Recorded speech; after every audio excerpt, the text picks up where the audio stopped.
Hello students, मैं कुशल शर्मा। आप देख रहे हैं मेरा यूट्यूब चैनल कुशल क्लासेस। तो देखिए, आज हम 10th क्लास के 4.4 एक्सरसाइज का इंट्रोडक्शन करने वाले हैं, जो कि नेचर ऑफ रूट्स पर बेस्ड है।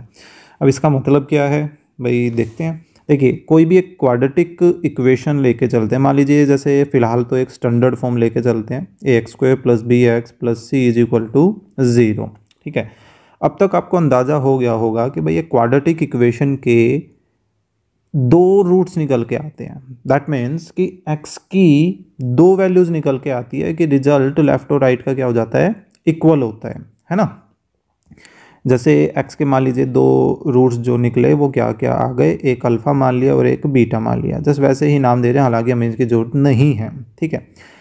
नेचर रूट्स तो आ गए हमारे पास, अब उसका नेचर का क्या मतलब है। देखिए, नेचर में हम यहाँ पे ये पढ़ने वाले हैं कि भाई ये दोनों रूट्स आपस में नॉट इक्वल होने वाले हैं, आपस में इक्वल होने वाले हैं, या हो सकता है हमारे पास कोई रूट निकले ही ना, नो रूट्स। हो सकता है कोई हमारे पास ऐसी इक्वेशन आ जाए जिसको हम सोल्व ही नहीं कर सकते। दैट मीन्स कि भाई उसका लेफ्ट और राइट का रिजल्ट इक्वल आए ना, किसी भी एक्स की वैल्यू की वजह से। तो क्या हम बिना इक्वेशन को सोल्व किए ये पता कर सकते हैं कि उसका नेचर कैसा होगा। क्वेश्चन में हमें सिर्फ नेचर की बात की गई है, नेचर कैसा है, हमें ये नहीं बताना कि उसके रूट्स कैसे हैं।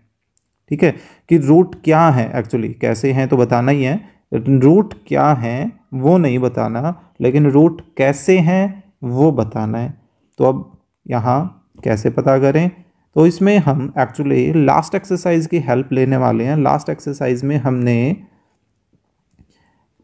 क्वाड्रेटिक फॉर्मूला किया था, राइट, ध्यान होगा। तो उस क्वाड्रेटिक फॉर्मूले में क्या थी, x की ही वैल्यूज निकल कर आती थी। किसके इक्वल होता था, -b ± √(b²) - 4ac whole divided by 2a। तो ये a b c क्या है, a x² का कोफिशिएंट, b x का कोफिशिएंट, c कांस्टेंट टर्म है ना।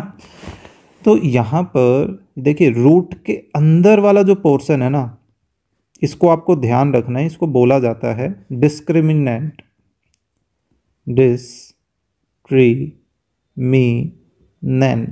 डिस्क्रिमिनेंट। ठीक है।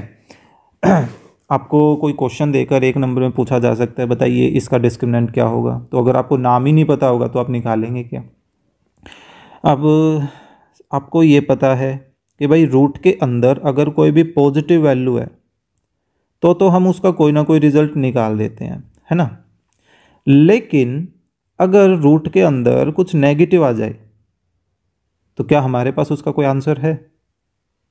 जैसे रूट के अंदर +9 आ जाता है तो हम ये सोच सकते हैं भाई 9 जो है 3 का स्क्वायर होता है, तो यानी कि इसका आंसर क्या आ जाएगा, 3 आ जाएगा।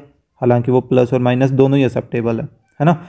लेकिन अगर इसी के अंदर -9 आ जाए तो कोई ऐसा नंबर जिसका स्क्वायर करें तो -9 आए। भाई 3 का स्क्वायर करें या -3 का स्क्वायर करें तो रिजल्ट में तो प्लस का 9 आता है, -9 तो नहीं आता। दैट मीन्स ऐसे सिचुएशन में हमारे पास इसका कोई सॉल्यूशन नहीं है ना, नो सॉल्यूशन।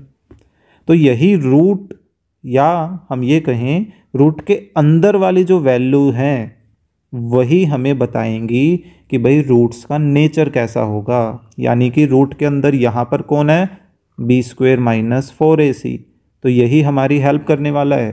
तो देखिए कैसे हम नेचर पता करेंगे। हमें सिंपली किसी भी क्वाड्रेटिक इक्वेशन के डिस्क्रिमिनेंट की वैल्यू फाइंड आउट करनी है। ठीक है। अब देखिए, डिस्क्रिमिनेंट की वैल्यू जो है ना वो 3 तरीके से आ सकती है। देखिए, हो सकता है डिस्क्रिमिनेंट की वैल्यू पॉजिटिव ही आ जाए। पॉजिटिव को हम ऐसे दिखा सकते हैं भाई 0 से बड़ा, 0 से बड़े सारे पॉजिटिव होते हैं, है ना। हो सकता है 0 के ही इक्वल आ जाए, और हो सकता है नेगेटिव आ जाए, जैसा अभी -9 लेके चल रहे थे, है ना।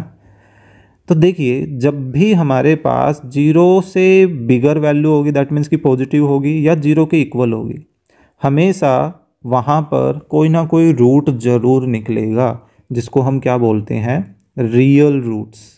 यानी कि कोई ना कोई रियल नंबर में हमारे पास आंसर आएगा। ठीक है, रियल रूट्स। लेकिन साथ साथ अब यहाँ पर डिफरेंट या इक्वलिटी की बात और आएगी। रूट के बारे में अभी हम देख के आए थे ना भाई, रूट अनइक्वल भी हो सकते हैं, इक्वल भी हो सकते हैं, है ना, और नो रूट। तो अगर हमारे पास डिस्क्रिमिनेंट क्या आए, पॉजिटिव आए, तो रियल रूट तो आएंगे लेकिन क्या होंगे, अनइक्वल होंगे। हालांकि अनइक्वल जैसा कोई वर्ड होता ही नहीं है ना, नॉट इक्वल बोलिए, नॉट इक्वल, कि जो रूट्स निकलेंगे वो इक्वल नहीं होंगे। और अगर डिस्क्रिमिनेंट क्या आ जाए, जीरो के इक्वल, तो उस कंडीशन में रूट्स कैसे होंगे, इक्वल भी होंगे। ठीक है, लेकिन अगर रूट्स नेगेटिव आ जाए, सॉरी मैं रूट बोल गया, डिस्क्रिमिनेंट नेगेटिव आ जाता है, तो उस कंडीशन में हम बोलते हैं नो रियल रूट्स, कि भाई कोई भी रियल रूट एग्जिस्ट नहीं करेगा। हालांकि हम 11th क्लास में इस पर भी काम करने वाले हैं, वहाँ से भी हम सॉल्यूशन निकालने वाले हैं, लेकिन फ़िलहाल तो हम 11th में नहीं है ना, तो हमें तो ऐसे ही आंसर छोड़ना पड़ेगा। तो ऐसा करते हैं, कोई एग्जांपल लेकर चलते हैं। देखिए एग्जांपल से ट्राई करते हैं। एक एग्जांपल लेकर चल रहे हैं, x² - 7x प्लस 12 कर लेते हैं is equal to 0।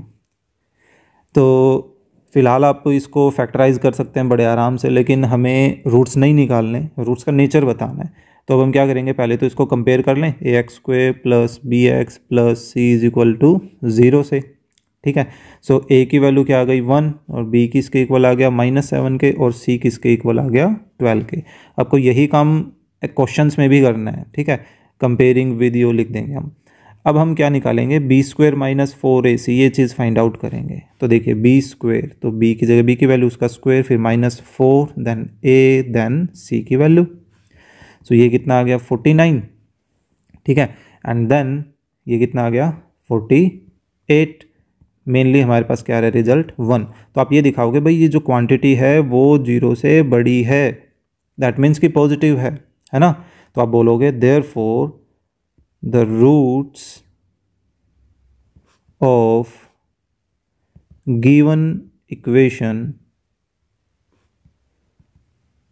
are real and not equal, या नॉट इक्वल की जगह आप ऐसे भी लिख सकते हो, डिफरेंट, है ना। सो जो रूट्स हैं वो रूट्स रियल और डिफरेंट होंगे। ठीक है, चलिए एक और दूसरा कोई एग्जांपल, ये यूँ समझिए यही हमारा क्वेश्चन है, इतने इतने छोटे ही हमारे क्वेश्चंस आने वाले हैं। एक और एग्जांपल लेते हैं किसी दूसरी कंडीशन को देखते हुए। मान लीजिए एक लेते हैं x² - 4x plus 4 is equal to 0। चलिए यहाँ से हम b² - 4ac की वैल्यू सर निकालते हैं। तो देखिए b कितना अपना -4, कंपेयर करें तो, है ना, फिर -4, a कितना है 1, और c कितना है 4 के इक्वल। तो -4 का स्क्वायर 16, और यहाँ भी 4 × 4 16। रिजल्ट क्या आ गया भाई, 0 आ गया। 0 आ गया तो इसका मतलब रियल रूट तो हैं, रियल रूट्स एंड क्या होंगे, इक्वल रूट्स आएंगे, है ना। इसको आप फैक्टराइज करके देख लीजिए चाहिए। देखिए x² - 4x है, तो इसको मिडल टर्म से -2x प्लस -2x लिख सकते हैं। हाँ सही है। तो देखिए x कॉमन लिया तो x - 2, यहाँ से -2 कॉमन लेना पड़ेगा, x - 2 बन रहा है ना। सो देखिए एक ब्रैकेट आ गई x - 2 की, दूसरी भी से देखो सेम आ रही है, सेम आ रही है, तो वैसे बात है x की दोनों सेम वैल्यूज आएंगी। हो गया ना इक्वल का वेरिफिकेशन। चलिए एक लास्ट ऐसा लेके चलते हैं जहाँ से हमारे पास कोई रिजल्ट आएगा ही नहीं। इसको 5 बना लेते हैं ऊपर वाले ही क्वेश्चन में। तो देखिए b² - 4ac फाइंड आउट करते हैं। सो ये कितना आ रहा है, b - 4² - 4a एंड c। तो ये तो बन गया 16, और ये 5 चौक 20, कितना आ रहा है -4, विच इज़ लेस देन 0, है ना। तो यानी कि यहाँ हम बोल सकते हैं नो रियल रूट्स। ठीक है, तो यही काम हमें करना है, और इस चीज़ पर आपको बहुत ध्यान देना है, क्योंकि इससे रिलेटेड हमारे पास कई क्वेश्चंस बनेंगे जो नॉर्मली एग्ज़ाम में आते हैं, चाहे वो 1 नंबर का क्यों ना आए, लेकिन क्वेश्चन ज़रूर आता है ऐसा इससे रिलेटेड। मोस्ट प्रॉब्ली 99% चांस होते हैं कि इससे रिलेटेड एक क्वेश्चन बन ही जाता है एग्ज़ाम्स में। ठीक है, तो ये था इंट्रोडक्शन 4.4 एक्सरसाइज का। सो आई होप आपको इंट्रोडक्शन जो समझ आया होगा। So please click the like button and share the video with your classmate, और अगर आप चैनल पर नए हैं तो please subscribe the channel. Thank you.